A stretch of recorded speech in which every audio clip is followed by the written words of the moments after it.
Ela entendia cada palavra que saía da boca daquele executivo japonês. Cada detalhe, cada proposta, cada erro que o marido cometia bem na frente dela. Mas ficou quieta, e quando finalmente decidiu falar, ninguém naquela sala jamais esqueceu o que aconteceu. Yumi chegou ao escritório antes de todo mundo, como sempre. Enquanto a cidade ainda estava acordando, ela já estava lá, organizando cada detalhe daquela que seria a reunião mais importante dos últimos anos para a empresa do marido.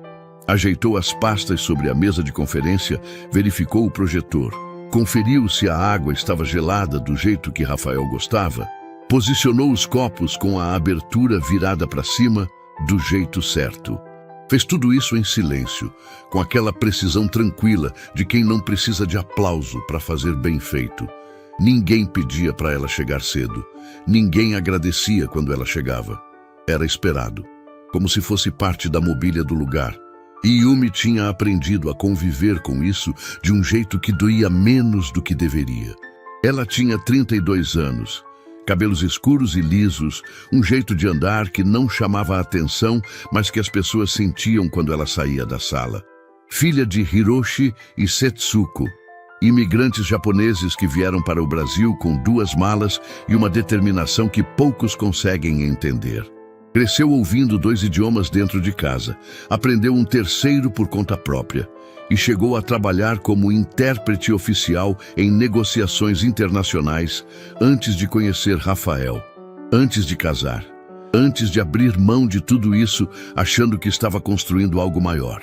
Rafael chegou 40 minutos depois, de terno novo, com Marcos logo atrás.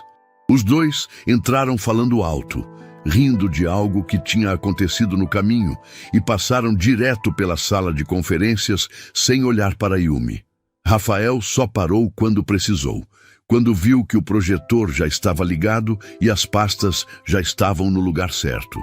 "Você botou os documentos na ordem que eu pedi?" Ele perguntou, sem olhar para ela. "Sim, na mesma ordem do e-mail que você me mandou ontem à noite." Yumi respondeu. Ele pegou a pasta, folheou rápido, jogou de volta na mesa. Não disse nada. Não precisava. O silêncio já era a resposta que ela conhecia de cor. Marcos se serviu de água e olhou ao redor com aquele ar de quem avalia tudo pelo preço. "Ficou bom", ele disse, mais para si mesmo do que para alguém. Yumi nem respondeu. Foi quando Rafael chamou ela para um canto, com a voz baixa de quem não quer ser ouvido, mas com o tom de quem está acostumado a mandar. "Hoje é um dia importante. O cliente é diferente, entende? Nível alto. Então eu preciso que você fique discreta, serve o café quando eu pedir e não tenta entrar na conversa. Você me atrapalha quando tenta participar de coisa que não é da sua área." Yumi olhou para ele por um segundo apenas.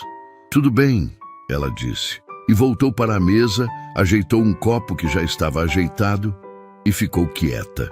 O que Rafael não sabia, o que ele nunca se deu ao trabalho de saber, era que o cliente que estava chegando naquele dia tinha um nome que Yumi conhecia.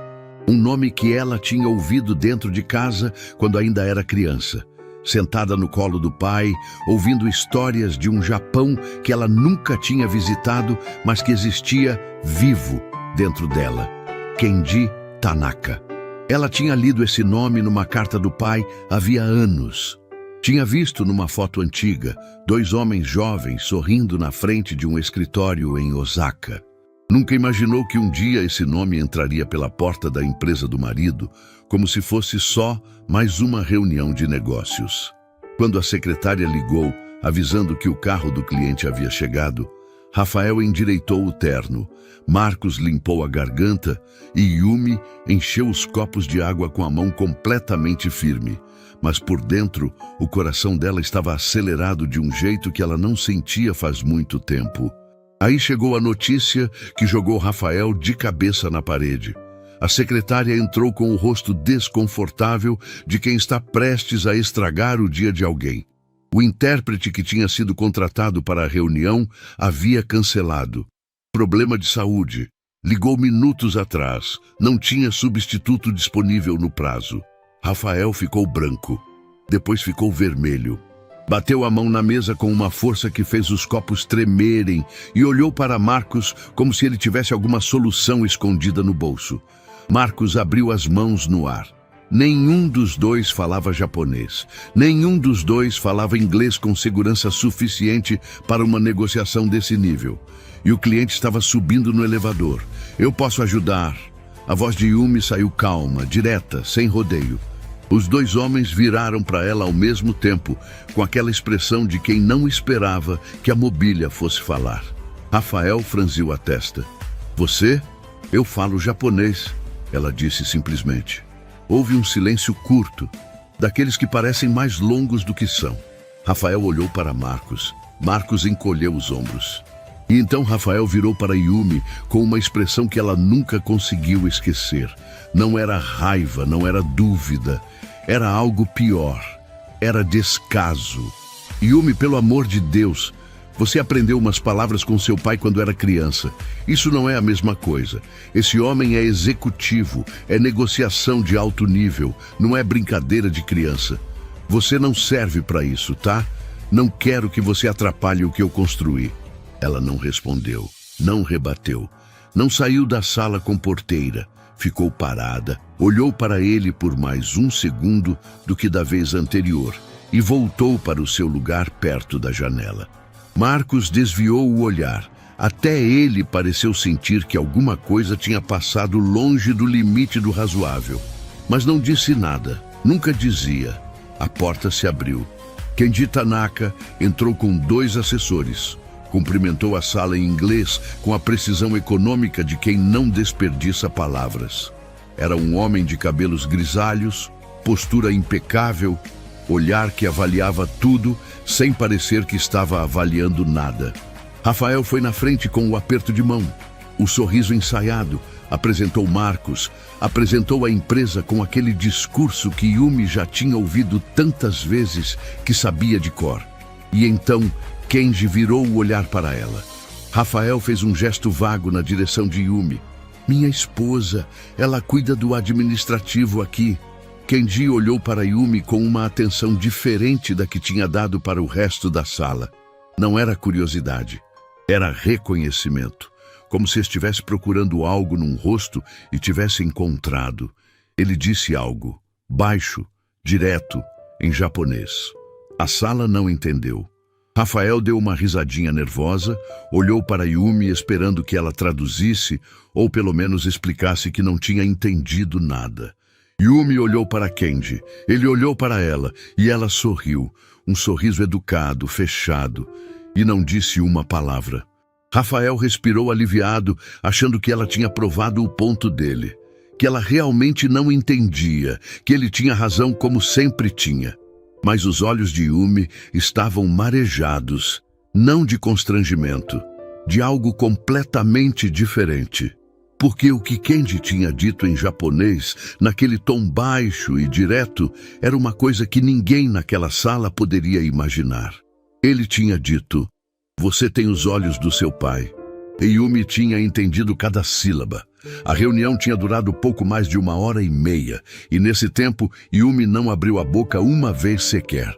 Ficou no canto que Rafael tinha determinado, serviu o café quando foi pedido, anotou alguns pontos num bloco que ninguém pediu para ela anotar, e observou tudo. Cada palavra trocada em inglês travado, cada mal-entendido que Rafael sorria, sem perceber que era um mal-entendido. Cada momento em que Kenji pausava antes de responder. Aquela pausa específica que em japonês significa que a pessoa está escolhendo ser educada em vez de ser honesta. Rafael não percebia nada disso. Estava convicto de que a reunião tinha ido bem. Saiu da sala de conferências com o peito estufado, bateu no ombro de Marcos, falou em tom de quem já estava contando o dinheiro. Kenji havia concordado em continuar as conversas num jantar naquela mesma noite, e para Rafael isso era sinal verde. Era vitória. Era o contrato chegando. Yumi sabia que não era nada disso. Sabia porque tinha ouvido cada coisa que Kenji não disse diretamente. cada resposta, que em japonês carrega um peso que em inglês se perde completamente. Mas não disse nada. Arrumou o bloco de notas, recolheu os copos e esperou. Foi quando Rafael voltou para a sala com aquele sorriso de quem está fazendo um favor. Você vai vir jantar com a gente hoje à noite. Fica bonito ter a família presente, passa uma imagem melhor. Fez uma pausa, ajeitou o nó da gravata. Mas fica quieta, esse não é o seu momento. Yumi olhou para ele. Tudo bem, ela disse. Igual ao que tinha dito de manhã, com a mesma voz, com o mesmo rosto, mas com algo completamente diferente por dentro. O restaurante que Rafael escolheu era um dos mais sofisticados da cidade. Especializado em culinária japonesa de alto padrão, o tipo de lugar onde o cardápio não tem foto e o garçom explica cada prato como se estivesse contando uma história. Rafael havia feito a reserva com antecedência, orgulhoso da própria pesquisa, convicto de que o ambiente impressionaria o cliente. E o lugar era bonito de verdade. Luz baixa, madeira escura, arranjos discretos, o som quase inaudível de algo que lembrava a água correndo. Kenji chegou pontual, como da vez anterior, com apenas um dos assessores. Cumprimentou Rafael com um aperto de mão, Marcos com um aceno e, quando chegou em Yumi, parou por um segundo mais longo que o protocolo pedia. Disse algo em japonês, em voz baixa, que soou como uma saudação, mas que carregava um peso diferente. Rafael deu uma risada leve e disse em português, como se Kenji fosse entender ou como se não importasse. Ela não faz ideia do que você está falando, mas fica feliz assim mesmo. E abriu o gesto para a mesa, convidando todos a sentar. Yumi sentou e não deixou nenhuma emoção cruzar o rosto. O jantar começou com uma leveza artificial, daquelas que se mantém enquanto ninguém toca nos assuntos que realmente importam. Rafael pediu pelo cardápio apontando para os números, sem pronunciar os nomes dos pratos, e fez uma piada sobre isso que só Marcos achou graça. Kenji observou tudo com aquela atenção quieta que Rafael interpretava como simpatia e que Yumi sabia ser avaliação. O vinho chegou. Rafael brindou com uma frase em inglês que conjugou o verbo errado. Kenji correspondeu ao brinde sem corrigir. Yumi bebeu um gole e olhou para a chama da vela pequena que ficava no centro da mesa. Foi quando as conversas de negócio voltaram. Rafael começou a falar sobre os termos do contrato com aquela segurança de quem ensaiou bem, mas não entende completamente o que está dizendo. Usava palavras grandes, gesticulava, inclinava o corpo para frente como se proximidade física fosse substituir profundidade de argumento. Marcos entrava de vez em quando para confirmar números, reforçar prazos, dar suporte. Kenji ouvia. Respondia em inglês com frases curtas e de vez em quando, quase imperceptivelmente, olhava para Yumi. Foi numa dessas olhadas que ele fez a pergunta. Direto para ela, em japonês, alto o suficiente para que a mesa inteira ouvisse que era uma pergunta, mesmo que só ela entendesse o conteúdo. Ele perguntou em japonês: "Você conhece a diferença entre um acordo que começa com respeito e um acordo que começa com pressa?" A mesa parou. Rafael olhou para Yumi, esperando que ela fizesse o gesto universal de quem não entendeu nada. Ela olhou para Kenji, deixou um segundo passar e então sorriu, educada, fechada, e desviou o olhar para o copo. Rafael relaxou. Virou para Kenji e disse em inglês: "Desculpa, ela não entende, mas pode falar à vontade, tudo bem." Kenji não respondeu imediatamente. Olhou para Rafael por um momento, depois olhou para o prato e então disse em inglês: "Entendo." Mas o tom com que disse "entendo" não era o tom de quem concorda. Era o tom de quem acabou de confirmar algo que já suspeitava. Rafael não percebeu. Seguiu em frente, voltou para os termos, começou a pressionar por uma resposta sobre prazos. E foi aí que cometeu o erro mais sério da noite. Kenji disse algo em japonês para o assessor ao lado. Uma observação técnica sobre uma cláusula contratual que, em tradução direta, significava que o modelo proposto por Rafael criava um risco desprotegido para o lado japonês. Era uma observação grave. Era um sinal claro de que havia um problema sério no que estava sendo proposto. Rafael não entendeu uma sílaba, mas viu Kenji e o assessor trocarem palavras, viu os dois com expressões sérias e leu aquilo do único jeito que um homem que não entende o idioma e não quer parecer que não entende, consegue ler. Achou que estava sendo elogiado. Achou que a seriedade era a admiração. Deu uma risada. Bateu levemente na mesa com a mão aberta. Fico feliz que estejam gostando, disse em inglês, sorrindo largo. Kenji parou de falar. Olhou para Rafael com uma expressão que durou menos de 3 segundos, mas que Yumi viu inteira. Não era raiva. Era algo pior. Era decepção com confirmação. Era o olhar de quem esperava ser surpreendido e não foi. Yumi baixou o rosto por um segundo. Não de vergonha, de tristeza. Porque ela sabia exatamente o que tinha acabado de acontecer. Sabia o tamanho do estrago que Rafael tinha feito sem perceber. E não podia dizer nada. Não naquele momento. Não daquele jeito. Foi quando Rafael virou para ela. Ninguém esperava o que veio a seguir. Nem Marcos, que conhecia Rafael fazia anos, nem o assessor de Kenji, que ficou imóvel. Rafael olhou para Yumi com um sorriso que ele devia achar charmoso e disse em voz alta, do jeito de quem acha que está sendo engraçado: "Você pelo menos sabe pedir a sobremesa em japonês? Serve para alguma coisa aqui?" Marcos fechou os olhos por meio segundo. O assessor de Kenji olhou para o prato. Kenji ficou completamente imóvel, os olhos fixos em Rafael com uma expressão que tinha deixado de ser neutra. Yumi não respondeu, não sorriu por obrigação, não desviou o olhar com pressa. Ela olhou para Rafael por um momento, calma, direta, e então abaixou a cabeça devagar, como se estivesse apenas olhando para as próprias mãos sobre a mesa. E as mãos dela estavam completamente firmes. Não tremiam, não se fechavam. Estavam abertas, quietas, sobre a toalha branca da mesa, como as mãos de alguém que já tomou uma decisão e está só esperando a hora certa de agir. O jantar continuou. Os pratos foram trocados, o vinho acabou. Rafael seguiu falando sobre o contrato com aquela energia de quem não lê o ambiente. Marcos tentou suavizar alguns momentos com comentários neutros. O assessor de Kenji respondia o necessário.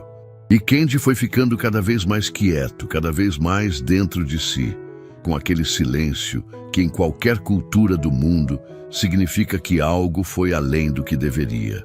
Na hora de ir embora, Kenji se levantou, cumprimentou a mesa e quando chegou em Yumi, parou. Olhou para ela de um jeito diferente de todas as outras vezes. Não era avaliação, não era curiosidade, era respeito. O tipo de respeito que se dá para alguém que está aguentando mais do que deveria aguentar e está fazendo isso com uma dignidade que a maioria das pessoas não teria. Ele disse em japonês baixo, só para ela ouvir: "Seu pai teria muito orgulho de você." E foi embora.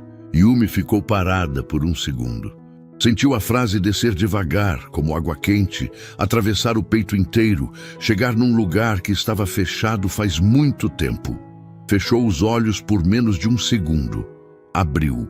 E quando Rafael chegou ao lado dela, animado, falando que o jantar tinha sido um sucesso, que o contrato estava quase fechado, que Kenji tinha gostado de tudo, ela andou ao lado dele até o carro sem dizer uma palavra.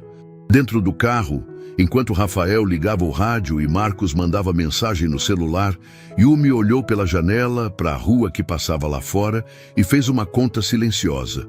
Contou quantos anos tinha ficado quieta.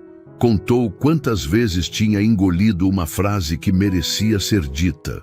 Contou quantas reuniões tinha preparado, quantos detalhes tinha cuidado, quantas vezes tinha sido o suporte invisível de algo que nunca levou o seu nome. E então parou de contar. porque a partir daquela noite, alguma coisa tinha mudado. Não de fora para dentro, de dentro para fora. Silenciosa, firme e sem volta. O carro parou na frente do apartamento e Rafael desceu animado, ainda comentando sobre o jantar como se tivesse acabado de ganhar um prêmio. Falava dos pratos, do ambiente, de como Kenji tinha parecido satisfeito, de como o contrato estava praticamente na mão. Usava aquele tom de quem não precisa de resposta, só de plateia. Marcos tinha ido embora na direção contrária, e agora era Yumi que ouvia ou fingia ouvir enquanto subia as escadas ao lado do marido com os olhos fixos à frente. Rafael entrou no apartamento, afrouxou a gravata, abriu a geladeira, pegou uma água. Foi bem melhor do que eu esperava, ele disse de costas para ela. Kenji é um cara fechado, mas deu para sentir que ele gostou. Amanhã a gente já deve ter uma resposta positiva. Virou, olhou para Yumi como se esperasse confirmação. Ela estava parada perto da janela da sala, com a bolsa ainda no ombro, olhando para a rua lá embaixo. Yumi, eu ouvi, ela disse. Rafael ficou um segundo olhando para ela, tentando decidir se havia algo diferente naquele eu ouvi ou se era impressão. Decidiu que era impressão. Tô indo dormir. Reunião cedo amanhã. E foi. Yumi ficou parada na janela por mais alguns minutos depois que a luz do quarto se apagou. A cidade lá embaixo continuava no ritmo dela, alheia a tudo. Então, ela pegou o celular, foi até o quarto de hóspedes, fechou a porta com cuidado, sentou na beira da cama e discou o número que sabia de cor desde criança. Dona Setsuko atendeu no segundo toque. Sempre atendia rápido quando era Yumi. Como se soubesse, mesmo sem ver, quando a filha precisava mais do que de costume. Yumi, só o nome. Mas do jeito que a mãe falou, cabia tudo dentro. Mãe. A voz de Yumi saiu inteira, mas por pouco.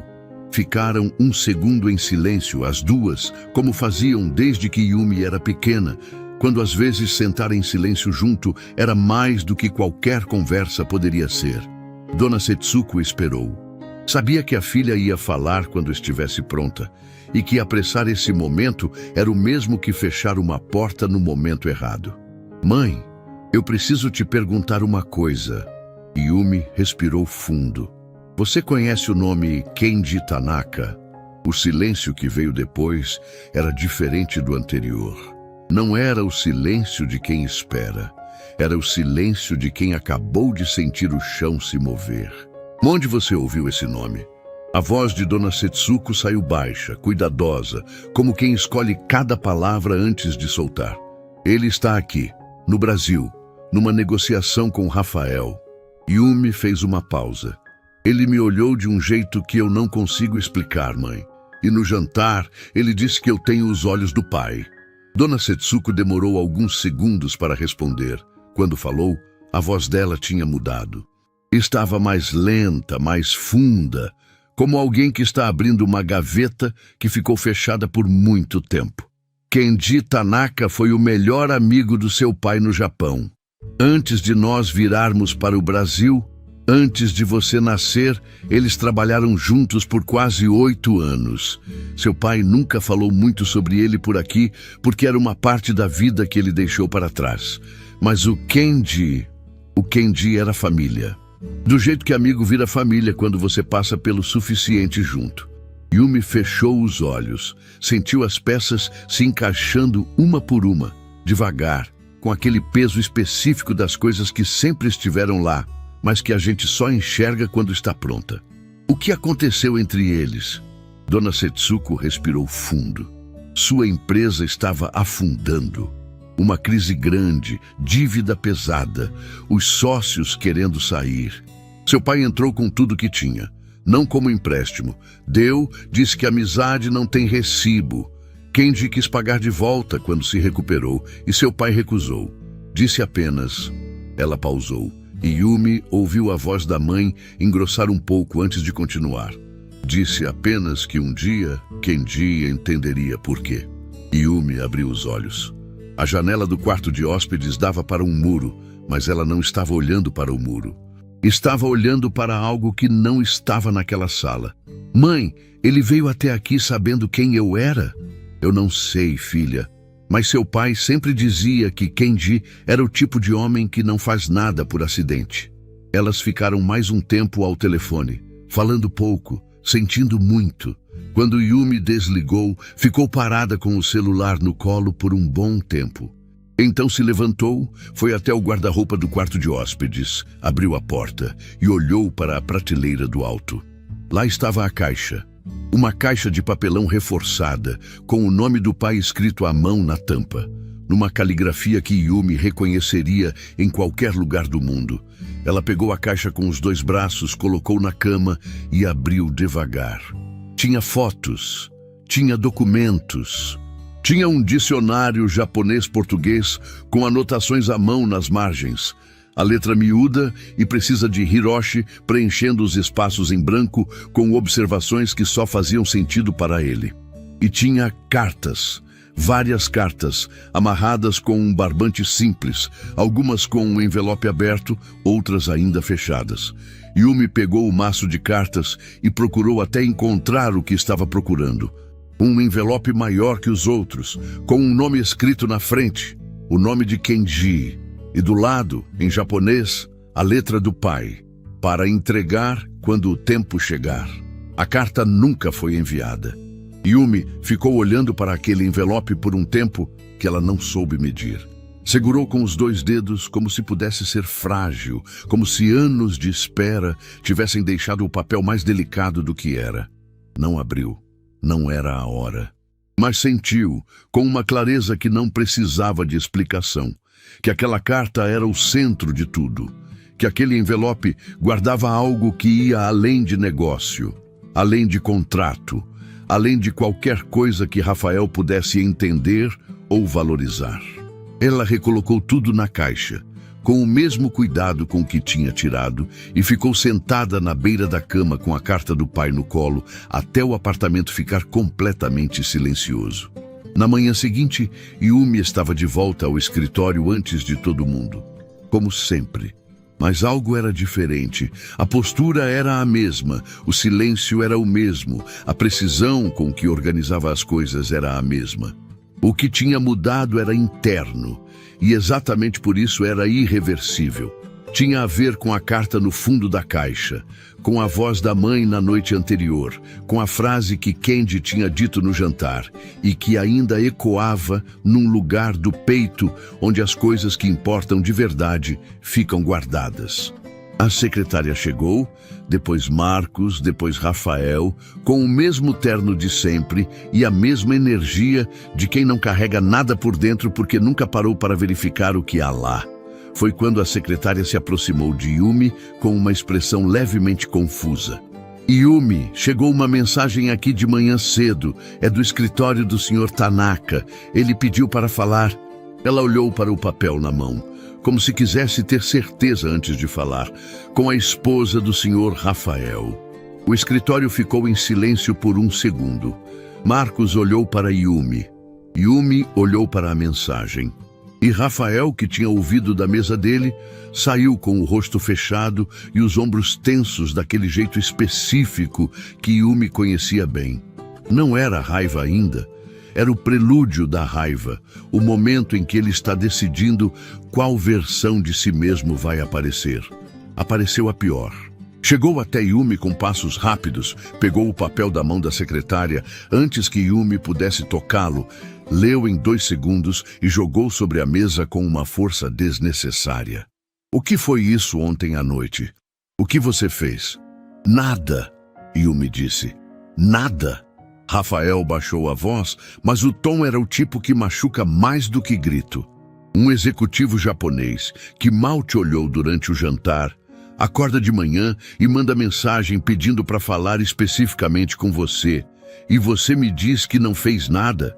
Eu não fiz nada, ela repetiu, com a mesma voz, sem subir, sem tremer. Rafael olhou para ela por um momento com aquele olhar de quem quer encontrar uma mentira e não está encontrando, o que irritava mais do que se tivesse encontrado. Virou, pegou o celular, foi para a sala dele e fechou a porta. Marcos ficou parado no meio do escritório, olhando para a porta fechada, depois para Yumi, depois para o chão. Então disse, baixo, sem olhar para ela direito, você deveria ter avisado ele. Yumi olhou para Marcos. Avisado o quê, exatamente? Marcos não respondeu, porque não havia resposta razoável para aquilo. E os dois sabiam. Yumi pegou a mensagem da mesa, leu com calma, dobrou e guardou no bolso. Então voltou para o que estava fazendo antes, organizando a pauta do dia, verificando os e-mails, fazendo o trabalho que ninguém pedia para ela fazer e que todo mundo esperava que estivesse feito. Só que desta vez, enquanto trabalhava, havia uma clareza diferente nos movimentos dela. Uma leveza que não era distância, era decisão. Como alguém que finalmente sabe aonde está indo e parou de gastar energia fingindo que não sabe. A reunião decisiva estava marcada para o dia seguinte. O contrato milionário estava sobre a mesa e Yumi tinha uma carta do pai no fundo de uma caixa que talvez fosse a chave de tudo. O tempo estava chegando. Ela sentia isso nos ossos, com aquela certeza quieta que as pessoas que aguentam muito desenvolvem com o tempo. A certeza de que o momento certo existe, de que ele chega e de que quando chegar, nenhuma força vai conseguir impedir o que precisa acontecer. Ela só precisava esperar mais um pouco. A reunião estava marcada para as 10 da manhã. Às 9h40, Yumi já tinha organizado tudo. Pastas, água, projetor, a disposição exata das cadeiras que Rafael gostava. Fazia isso no piloto automático, com aquela precisão de sempre, mas a cabeça estava em outro lugar. Estava na carta, estava na voz da mãe, estava no nome escrito à mão, num envelope que tinha esperado décadas para chegar ao destino certo. Rafael chegou às 9h50 com Marcos, os dois conversando sobre números, sobre cláusulas, sobre como abordar Kendi naquele dia de um jeito que soasse firme, sem soar desesperado. Nenhum dos dois olhou para Yumi quando entraram. A sala estava pronta, os copos estavam cheios, as pastas estavam no lugar. Claro que estava, sempre estava. O intérprete chegou logo depois. Um rapaz jovem, contratado de última hora por uma agência, com um caderno novo na mão e aquele ar de quem estudou muito, mas nunca esteve numa negociação de verdade. Rafael o cumprimentou com um tapinha no ombro e disse que era simples, que era só traduzir o que fosse dito, que não precisava se preocupar. O rapaz acenou, abriu o caderno e Yumi, que estava ajeitando um último detalhe na mesa, viu a mão dele segurar a caneta com força a mais. Kendi chegou exatamente às 10, com Haruto, seu assessor, 2 passos atrás. Cumprimentou a sala em inglês, sentou no lugar que lhe foi indicado, colocou uma pasta fina sobre a mesa e cruzou as mãos por cima dela. Havia algo diferente nele naquele dia. Não era a postura, que continuava impecável. Era a atenção. Estava mais focada, mais direta, como alguém que chegou com um propósito específico e não tem intenção de sair sem cumpri-lo. Quando seus olhos encontraram Yumi, ela estava de pé perto da janela, no mesmo canto de sempre. Ele não sorriu, mas sustentou o olhar por um segundo a mais que o necessário. E havia naquele segundo uma comunicação inteira que ninguém mais na sala teve acesso. Rafael começou a reunião com o discurso que tinha ensaiado. Falava em inglês, o intérprete traduzia para o japonês. Kendi ouvia com aquela paciência específica de quem está deixando a outra pessoa terminar antes de falar o que realmente importa. Marcos entrava de vez em quando com números, confirmava prazos, reforçava pontos. A reunião tinha um ritmo, parecia estar funcionando. Foi quando chegaram na cláusula central do contrato. Rafael a apresentou com confiança, como se fosse o ponto mais sólido de toda a proposta. Explicou os termos, indicou as páginas, virou o projetor para o slide com os percentuais. O intérprete começou a traduzir e travou. Uma expressão técnica específica, um termo jurídico do direito comercial japonês, que não tinha equivalente direto em português e que o rapaz claramente não conhecia. Ele repetiu a palavra em voz baixa, folheou o caderno, olhou para o teto por um segundo. O silêncio que tomou a sala foi do tipo que todo mundo sente, mas ninguém nomeia. Rafael forçou um sorriso. Marcos fechou levemente os olhos. O intérprete tentou uma segunda vez, usou uma expressão aproximada, e Haruto, o assessor de Kenji, inclinou levemente a cabeça para o lado. O gesto sutil de quem ouviu algo impreciso e está registrando. Kenji não disse nada. Ficou olhando para a mesa por alguns segundos, então levantou os olhos e não olhou para Rafael, não olhou para o intérprete, não olhou para Marcos, olhou para Yumi e falou, em japonês. Alto, claro, para a sala inteira ouvir, com uma voz que não era uma pergunta, era um convite. Ele disse em japonês, há uma expressão nessa cláusula que define se esse acordo protege os dois lados ou só um. Eu gostaria de saber se alguém nessa sala entende o peso do que está sendo proposto. O intérprete olhou para Rafael. Rafael olhou para o intérprete. Marcos olhou para os dois. Então Rafael abriu a boca para dizer algo. Uma desculpa, uma saída, qualquer coisa, quando ouviu a voz de Yumi. A expressão que o senhor está mencionando se refere à cláusula de responsabilidade compartilhada em contratos de importação de longo prazo. Ela falou em japonês, fluente, precisa, com uma naturalidade que só vem de quem cresceu dentro daquele idioma, não de quem o aprendeu numa sala de aula. No modelo proposto, o risco cambial recai inteiramente sobre o lado brasileiro nos primeiros 3 anos, o que de fato deixa o acordo desequilibrado. Uma correção simples resolveria isso sem alterar os termos principais.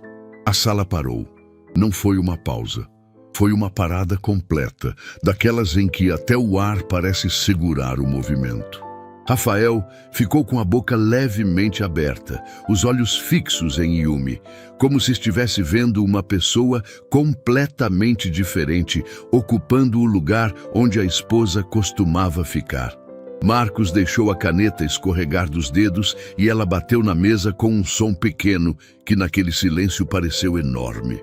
O intérprete fechou o caderno devagar, com a consciência quieta de quem entendeu que não é mais necessário. Haruto olhou para Kenji. Kenji olhou para Yumi e sorriu. O primeiro sorriso verdadeiro, largo, que cruzava o rosto inteiro desde que havia chegado ao Brasil. O tipo de sorriso que não é cortesia, é alívio, é reconhecimento, é a expressão de alguém que esperou por um momento e finalmente o viu chegar. Ele disse em japonês, eu sabia desde o primeiro dia, estava esperando você decidir. Yumi o olhou. Não havia triunfo no rosto dela. Não havia raiva, não havia satisfação do tipo que machuca. Havia apenas uma serenidade profunda, do tipo que só aparece quando uma pessoa finalmente para de fingir que é menos do que é. Respondeu em japonês.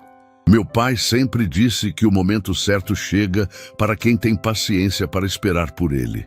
Kenji ficou imóvel por um segundo. Então assentiu devagar, uma vez com aquele peso silencioso de quem acabou de receber algo que esperava faz muito tempo. Rafael ainda não tinha se movido.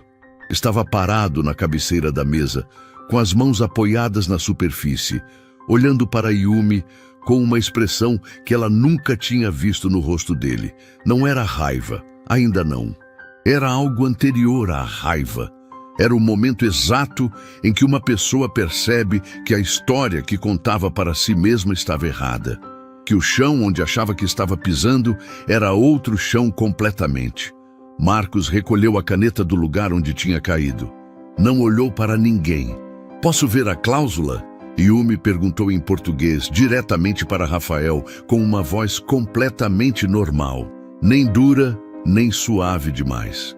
A voz de quem está fazendo o trabalho que precisa ser feito. Rafael empurrou a pasta na direção dela, sem dizer uma palavra. Yumi se sentou. Abriu a pasta na página certa, leu em silêncio por alguns segundos, então olhou para Kenji e começou a trabalhar. Em japonês, em português, com precisão técnica e uma calma que enchia a sala de um jeito que nenhum dos homens presentes conseguia nomear, mas que todos sentiam. A reunião, que estava prestes a desmoronar, começou a se reconstruir.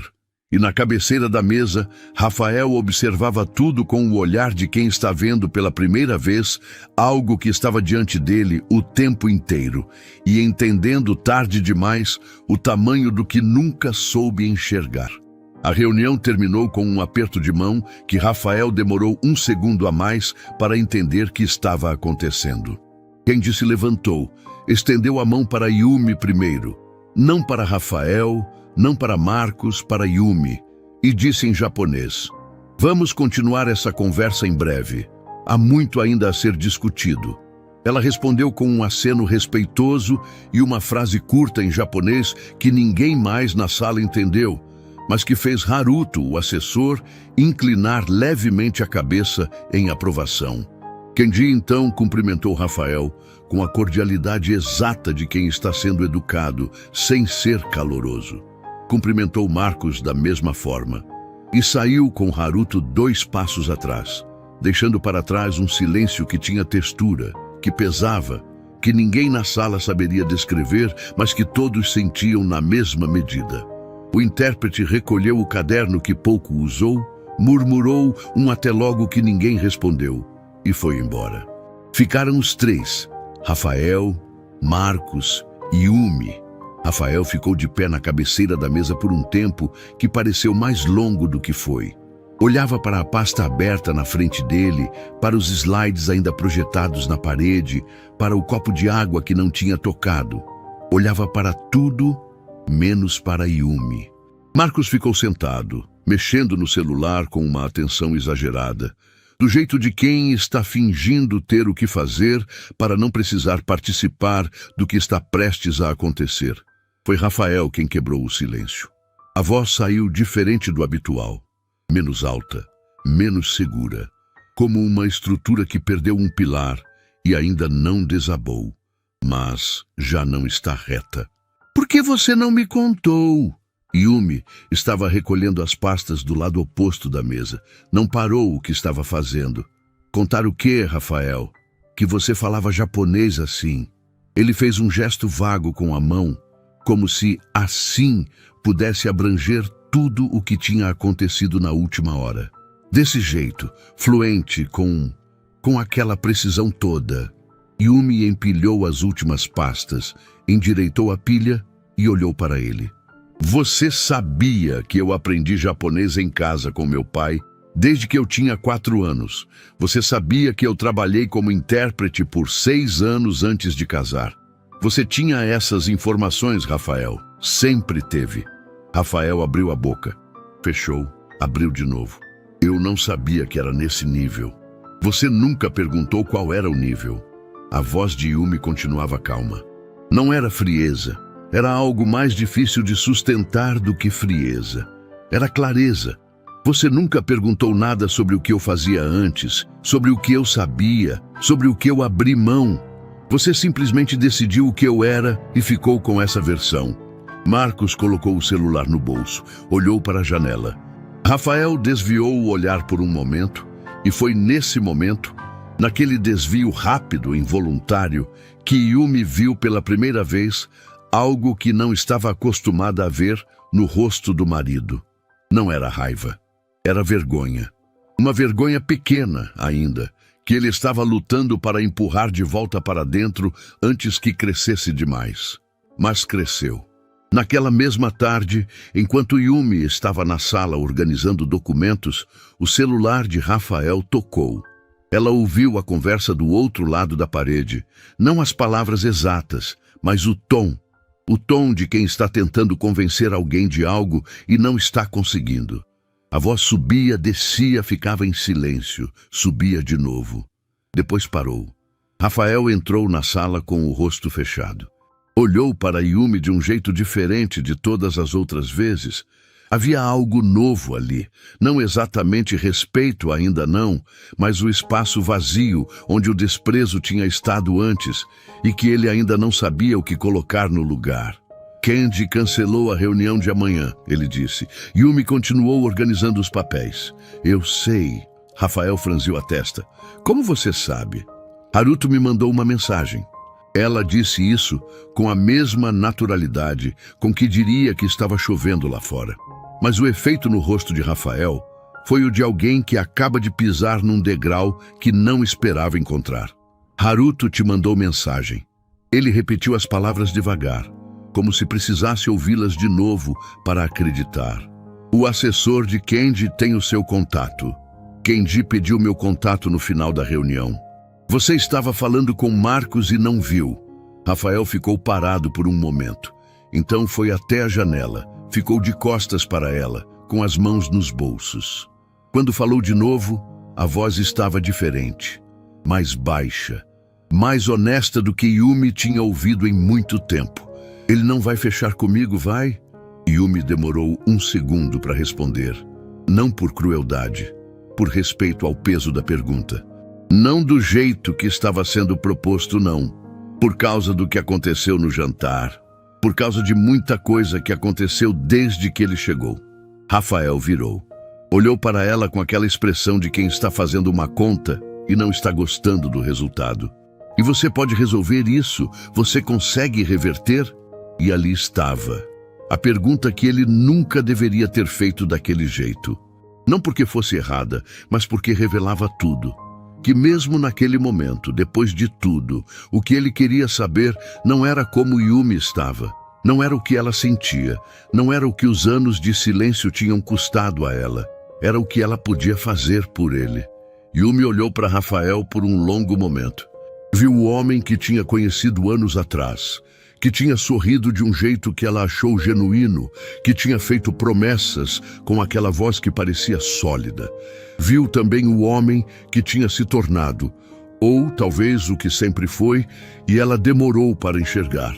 E sentiu, não raiva, não mágoa, sentiu uma tristeza limpa, daquelas que aparecem quando a gente finalmente para de esperar que algo mude e aceita o que sempre foi. Eu vou resolver o que for melhor, ela disse, e foi para o quarto. Naquela noite, Rafael foi até a porta do quarto, onde Yumi estava arrumando algumas coisas numa mala pequena. Ficou parado na soleira, observando, e demorou um tempo para falar. Quando falou, a voz tinha perdido quase tudo que costumava ter. A autoridade, a arrogância, aquela camada de segurança artificial que ele usava como roupa. O que saiu foi outra coisa. Eu sempre soube que você era melhor do que eu. As palavras vieram devagar, como se custassem. Não em tudo, mas naquilo que importa, naquele jeito de entrar numa sala e fazer tudo ficar no lugar certo sem que ninguém perceba que foi você. Naquele jeito de aguentar mais do que deveria sem deixar aparecer. Ele parou, respirou. Eu precisava que você parecesse menor, porque quando você aparecia do jeito que realmente é, eu sumia. Eu ficava invisível do meu próprio lado. Yumi parou o que estava fazendo. Ficou de costas para ele por um momento, com as mãos dentro da mala. Então virou devagar. Rafael estava encostado na moldura da porta, com os braços cruzados, não de arrogância, mas de contenção, como alguém abraçando a si mesmo porque não tem mais para onde ir. Os olhos estavam vermelhos, não de choro ainda, mas do esforço de segurar o choro, que às vezes é pior. E naquele segundo, só naquele segundo, Yumi sentiu o que a análise fria da situação não previa. Sentiu pena. Uma pena honesta, sem julgamento, do tipo que aparece quando a gente enxerga que por trás de alguém que faz mal, quase sempre há alguém que está com medo. Rafael tinha medo. Tinha medo faz anos. E em vez de falar, em vez de pedir, em vez de construir junto, tinha empurrado ela para baixo para não se sentir pequeno. Mas pena não é o mesmo que possibilidade, e Yumi sabia a diferença. Eu ouço o que você está dizendo, ela disse com uma voz que não tinha dureza, mas também não tinha abertura. E eu acredito que você acredita nisso agora. Mas Rafael... Ela fez uma pausa, escolheu as palavras com o cuidado de quem sabe que são as últimas de um tipo específico. O que você está sentindo agora deveria ter chegado anos atrás. Não hoje, quando o contrato foi embora. Não hoje, quando você ficou invisível na própria reunião. Deveria ter chegado numa tarde comum, sem motivo, só porque você olhou para mim e pensou que estava errado. Rafael não respondeu, porque não havia resposta. E os dois sabiam. Yumi fechou a mala, pegou pelo cabo e caminhou até a porta. Rafael recuou um passo para o lado. Não foi pedido, foi instintivo, o gesto de quem reconhece que não tem mais o direito de ocupar aquele espaço. Ela parou ao lado dele por um segundo. Não o olhou. Ficou só parada, respirando, como alguém que está se despedindo de uma versão da própria vida antes de seguir para a próxima. Eu não estou indo embora com raiva, ela disse ainda sem olhar. Estou indo embora inteira. Isso é uma coisa que faz muito tempo eu não conseguia dizer. Saiu. O corredor estava silencioso. O elevador demorou um pouco para chegar e Yumi ficou esperando em pé, com a mala ao lado, os ombros para baixo, a respiração regular. Quando a porta do elevador abriu, ela entrou, pressionou o botão do térreo e ficou olhando para o reflexo dela no espelho interno enquanto descia. Não estava chorando. Não estava sorrindo. Estava presente, completamente, profundamente presente, num jeito que não conseguia lembrar quando tinha sido a última vez. O elevador abriu no térreo. Ela saiu, atravessou o hall, empurrou a porta de vidro e a noite do lado de fora bateu nela com tudo. O ar, o som, a cidade inteira funcionando sem saber que algo importante tinha acabado de acontecer ali dentro. Yumi parou na calçada por um momento, olhou para cima, respirou fundo e seguiu. Dona Setsuko abriu a porta antes mesmo de Yumi tocar a campainha. Estava de pé no vão da porta com aquele avental que Yumi conhecia desde criança, com o cheiro de chá verde vindo de dentro da casa, com aquele olhar que as mães têm quando sabem de tudo, sem precisar que ninguém conte nada. Não disse uma palavra. Abriu os braços. E Yumi, que tinha saído do apartamento inteira, que tinha descido o elevador inteira, que tinha atravessado a cidade inteira sem deixar uma lágrima escapar, desmoronou ali na porta da mãe, como se o corpo inteiro tivesse esperado exatamente por aquele lugar para finalmente parar de se segurar. Ficaram abraçadas por um tempo que nenhuma das duas mediu. Dona Setsuko não perguntou nada.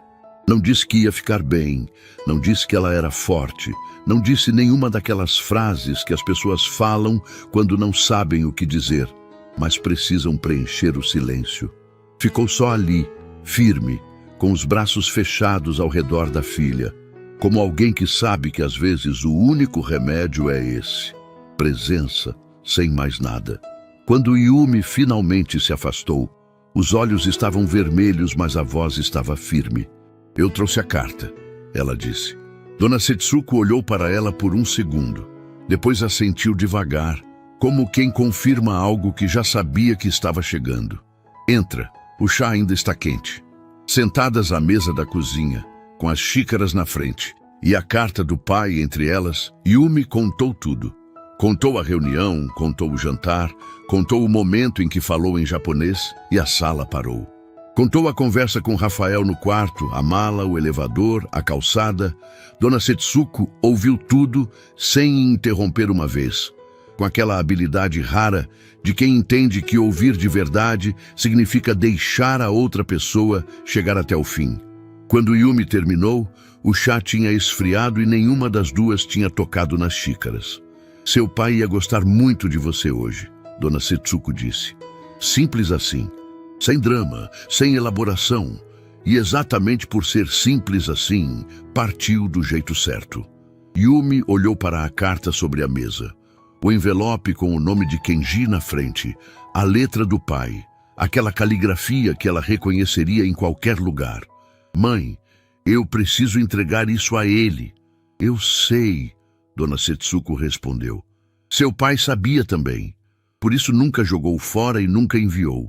Estava esperando o momento certo. Fez uma pausa. Acho que o momento chegou.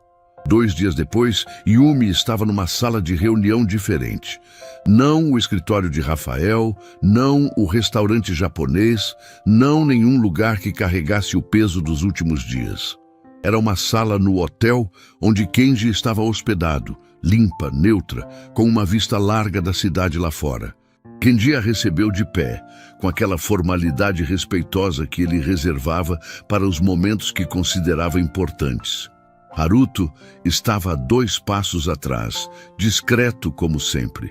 Havia chá sobre a mesa, verde, quente, servido do jeito certo, num detalhe que Yumi notou e que disse mais sobre Kenji do que qualquer discurso poderia. Eles conversaram por quase 1 hora. Sobre o contrato, sobre as possibilidades, sobre o que podia ser construído, se fosse construído do jeito certo, com as pessoas certas, com respeito mútuo como base. Kenji falava em japonês, Yumi respondia em japonês. E havia naquela troca uma fluidez que parecia natural demais para ser nova, como se aquela conversa tivesse sido adiada por muito tempo e finalmente estivesse acontecendo no momento que sempre deveria ter sido.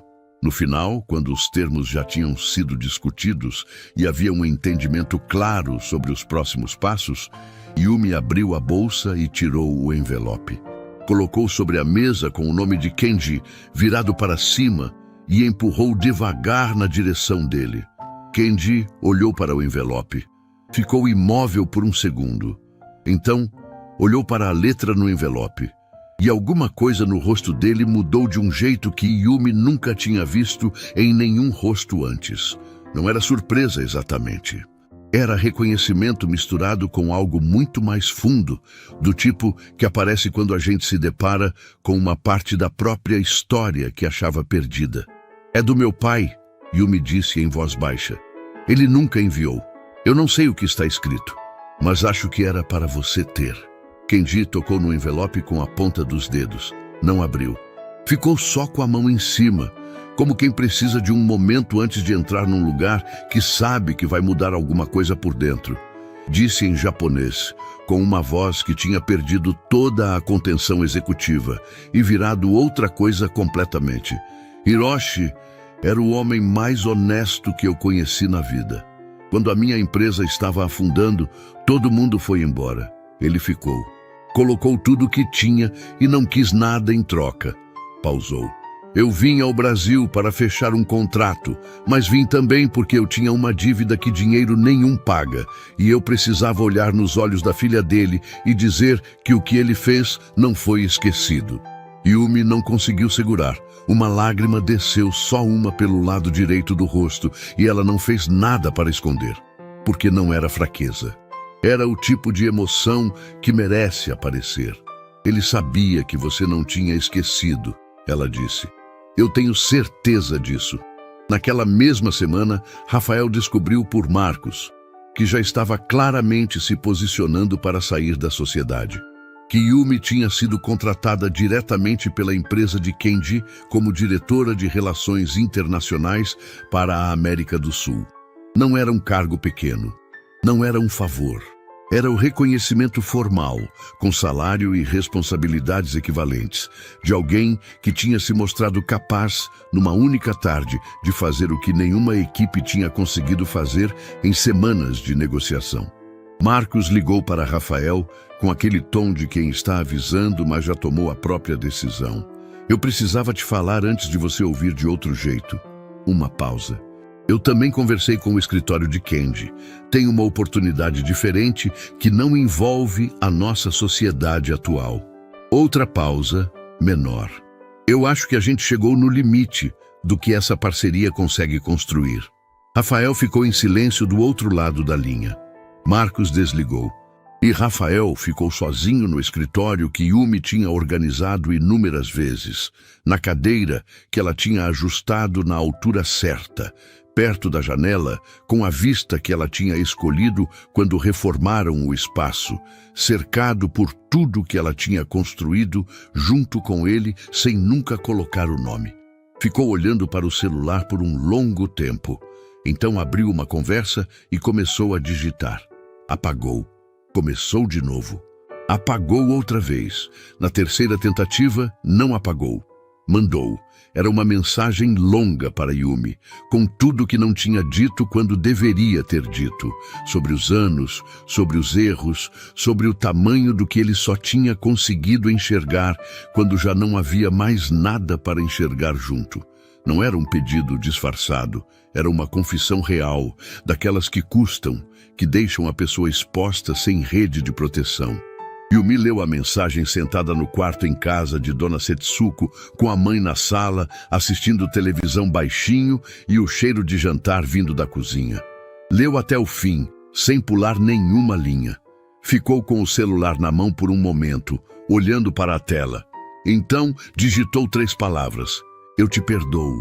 Não era abertura, não era recomeço. Era o que era. Perdão real, limpo, do tipo que a pessoa dá para si mesma tanto quanto para o outro. O tipo que liberta quem perdoa muito mais do que quem é perdoado.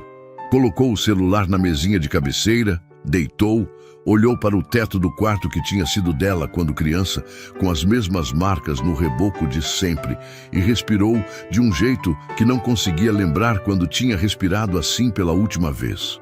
Leve, completamente leve. Tóquio era exatamente como o pai tinha descrito. Não nas fotos, não nos livros, nas palavras dele, naquelas noites em que Hiroshi sentava à mesa da cozinha depois do jantar e contava histórias do Japão com aquela voz pausada de quem não está apenas lembrando, está revisitando. Ele descrevia a cidade como um lugar que nunca para, mas que, ao mesmo tempo, carrega uma ordem silenciosa em tudo, nas filas, nos cumprimentos, no jeito como as pessoas se movem sem se esbarrar, como se houvesse uma coreografia invisível que todo mundo conhece sem precisar ensaiar. Yumi estava parada diante da janela do 14º andar do edifício onde a empresa de Kenji ocupava 3 andares inteiros. Lá embaixo, a cidade funcionava com aquela precisão que o pai tinha tentado colocar em palavras décadas atrás. E ela entendia agora, de um jeito que só é possível quando a gente está de verdade num lugar, que algumas coisas o pai tinha descrito com uma exatidão que só alguém que amava muito aquela cidade conseguiria ter. Algumas semanas tinham passado desde a noite em que saiu do apartamento com a mala pequena. Semanas que tinham sido, ao mesmo tempo, as mais difíceis e as mais honestas da vida dela.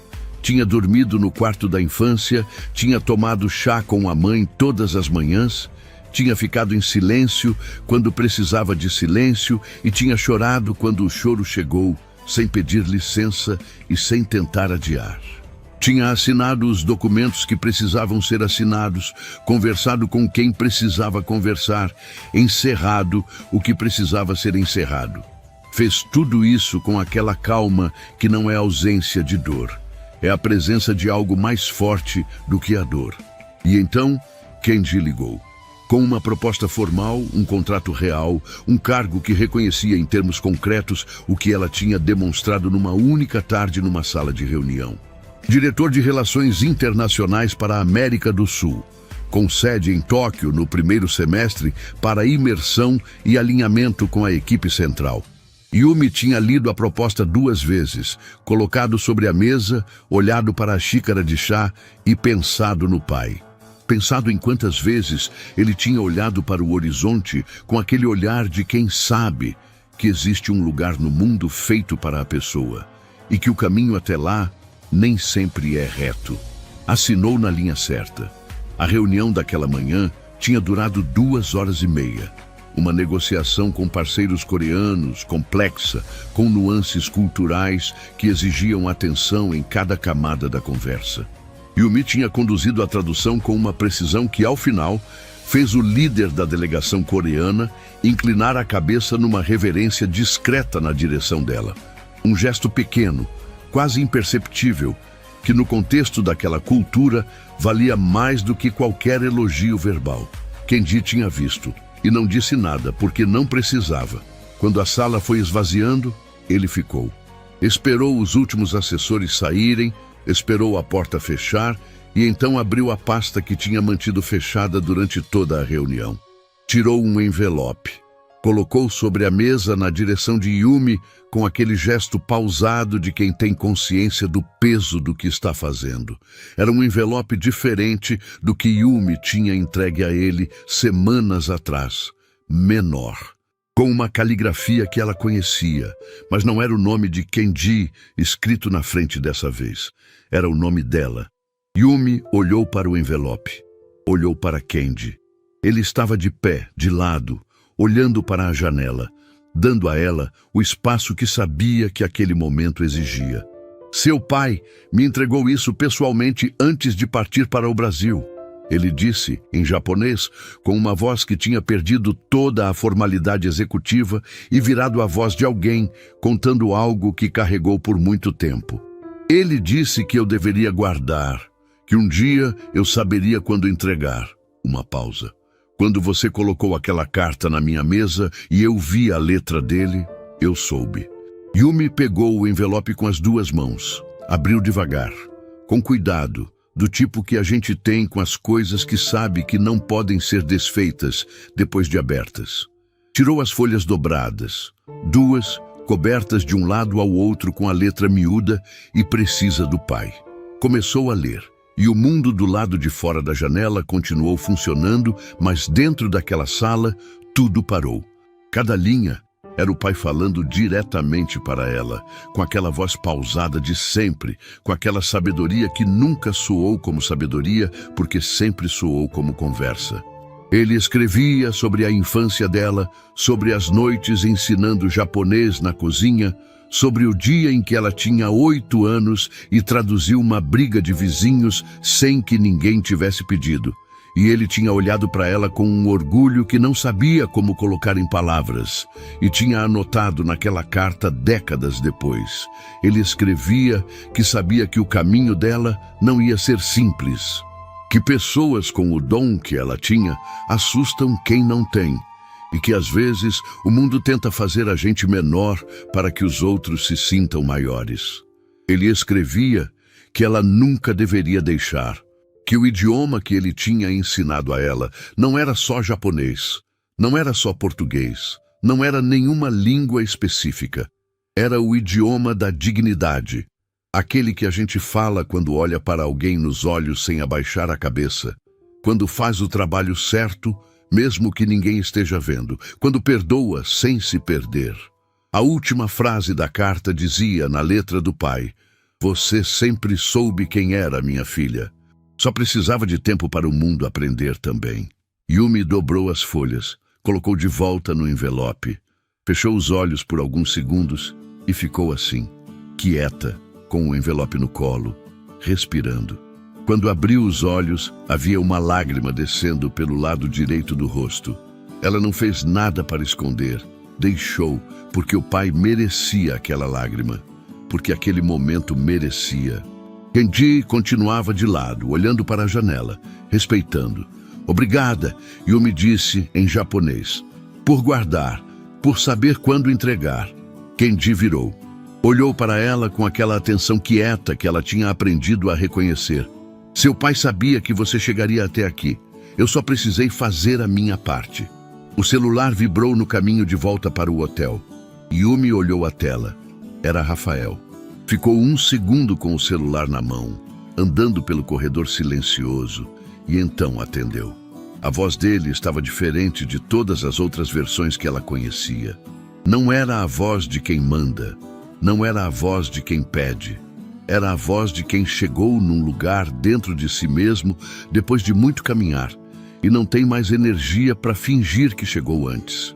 "Eu só queria dizer que eu ouvi o que você me disse antes de ir embora", ele falou, "que você foi embora inteira. Eu fiquei pensando nisso. Fiquei pensando que em nenhum momento eu me perguntei se você estava inteira enquanto estava aqui." Yumi parou no meio do corredor. Ficou em silêncio por um momento. "Eu sei", ela disse. "Eu vou trabalhar isso." Ele continuou. "Não estou te contando porque espero alguma coisa. Estou te contando porque você merece saber que o que você disse chegou." Yumi olhou para a janela no fim do corredor. Tóquio lá fora, iluminada, organizada, exatamente como o pai tinha descrito. "Cuida de você, Rafael", ela disse. E havia nessa frase, naquelas 4 palavras simples, todo o perdão que já tinha dado, toda a tristeza que já tinha sentido e uma gentileza genuína que não precisava de mais nada para existir. Desligou, guardou o celular e continuou andando. Naquela noite, Yumi sentou à mesa do pequeno apartamento temporário que a empresa tinha providenciado e escreveu uma carta para Dona Setsuko. Contou sobre a reunião, sobre Tóquio, sobre a cidade que era exatamente como o pai tinha descrito. Contou sobre o envelope, sobre as folhas cobertas com a letra miúda, sobre a última frase que ela já sabia de cor e que ia saber para sempre. No final da carta escreveu: "Mãe, eu estou bem, estou mais do que bem. Estou no lugar certo, fazendo o que sempre soube fazer, com o nome que você e o pai me deram. Obrigada por tudo que vocês plantaram. Eu entendo agora o que ele quis dizer.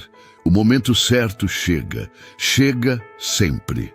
Dobrou a carta, colocou no envelope. Foi até a janela. Tóquio brilhava lá embaixo com aquela ordem silenciosa que o pai amava. E Yumi ficou olhando por um tempo, com a carta na mão e o nome da mãe no envelope, sentindo aquela leveza que não é a ausência de tudo que passou. É a presença de quem a gente se tornou por causa disso. Quem tenta diminuir alguém só revela o quanto ainda precisa crescer. E quem aguenta, quem persiste, quem permanece inteiro, quando tudo pressiona para que seja menos, esse alguém um dia, para diante de uma janela numa cidade que o pai amava, com uma carta que esperou décadas para ser lida, e entende que cada silêncio tinha um propósito, cada espera tinha um destino, e que nenhum momento do caminho foi desperdiçado.